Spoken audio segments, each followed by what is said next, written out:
అందరికీ ఈరోజైతే ఒక సింపుల్ వంటతోటి మీ ముందుకు వచ్చేసా.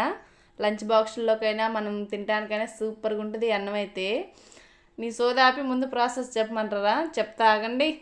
ముందైతే 4-5 పచ్చిమిరపకాయలు, ఒక 2 ఎల్లుల్లి రెబ్బలు, కొంచెం ఉప్పు వేసుకొని మంతగా రోట్లో అయిన దంచుకోవచ్చు, మిక్సీలో అయినా మిక్సీ పట్టుకోవచ్చు.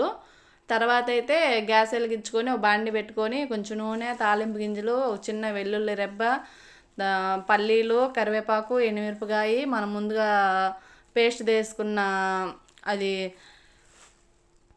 పచ్చిమిరకాయల పేస్ట్ అయితే వేసుకొని కలర్ కోసం కొంచెం పసుపు వేసుకోండి, బాగుంటుంది కలర్ కూడా.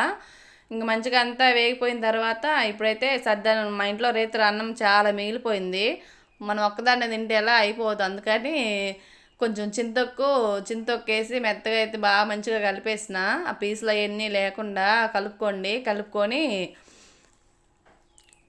ఏం పులుపు ఏం అక్కర్లేదన్నమాట. చింతొక్కులో ఉండే పులుపే సరిపోయిద్ది. వేసి కలుపుకున్న తర్వాత ఇంకా తాలింపు కూడా చక్కగా వేగిపోయిద్ది ఈ లోపు అన్నమాట. ఎక్కడ ఈ చిన్న చిన్న విత్తనాలు పీసులు ఏమీ లేకుండా శుభ్రంగా కలిపి ఏరేసి పక్కన పెట్టుకోండి. మనకి ఈ లోపు అయితే మంచిగా తాలింపు కూడా వేగిపోయింది. వేగిపోయిన తర్వాత ఇప్పుడు మనం కలిపి పెట్టుకున్న అన్నాన్ని దాంట్లో వేసుకోవడమే. చాలా సింపుల్, పిల్లలు కూడా చాలా ఇష్టపడతారు. ఇప్పుడు కాలాన్ని బట్టి చింతొక్కు ఎవరు పెట్టట్లే పిల్లలకి అసలుకి. ఇదివరకు అయితే అసలుకి అందరూ ప్రతి ఒక్కళ్ళు చిన్న పిల్లలకి చింతొక్కు అలాగే నెయ్యి ఉడుకుడుకు అన్నం వేసి పెట్టేవాళ్ళు. చాలా మంచిది జీర్ణానికి, అంటే చాలా చాలా మంచిది.